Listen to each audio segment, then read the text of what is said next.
2020 оны 4-р сарын 1-ний өдөр Улсын хурл өргөн мэдүүлсэн Монгол Улсын хурлын чуулганы дэгийн тухай хуульд нэмэлт өөрчлөлт оруулах тухай болон хамт өргөн мэдүүлсэн хууль тогтоомжийн тухай хуульд өөрчлөлт оруулах тухай хуулийн төслүүдийн анхны хэлэлцүүлгийг Улсын хурл 2020 оны 4 сарын 9-ний өдрийн чуулганы нэгдсэн хуралдаанаар хийж эцсийн хэлэлцүүлэгт бэлтгүүлэхээр төрийн байгуулалтын байнгын ороонд шилжүүлсэн билээ.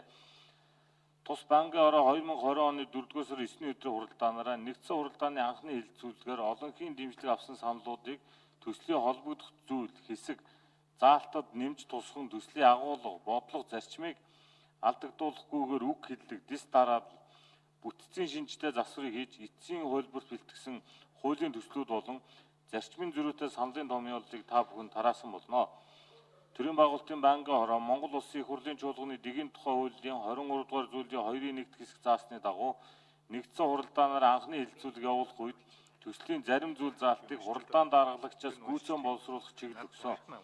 Энэхүү чиглэлийн дагуу байнгын орооны эцсийн хэлэлцүүлгийн үед санал хураалгаж шийдвэрлэвэ. Мөн түүнчлэн Монгол Улсын их хурлын чуулганы дэгийн тухай хуулийн 23-5 заасны дагуу Монгол Улсын их хурлын чуулганы дэгийн тухай хуульд нэмэлт өөрчлөлт тухай болон хамт өргөн мэдүүлсэн хууль тогтоомжийн тухай хуульд өөрчлөлт оруулах тухай хуулийн төслүүдийг даган хамт өөрчлөлт орох, гамшигын тухай хуульд нэмэлт өөрчлөлт оруулах тухай хуулийн төсөл болон Монгол Улсын их хурлын чуулганы дэгийн тухай хуулийн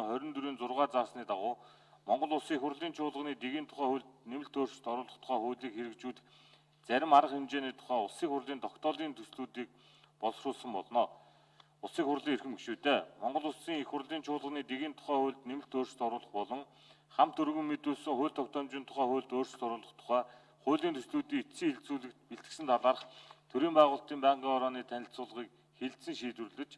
хуулийн төслүүдийг батчихыг та бүхнээс хүсье. Анхаарал тавьсанд баярлалаа.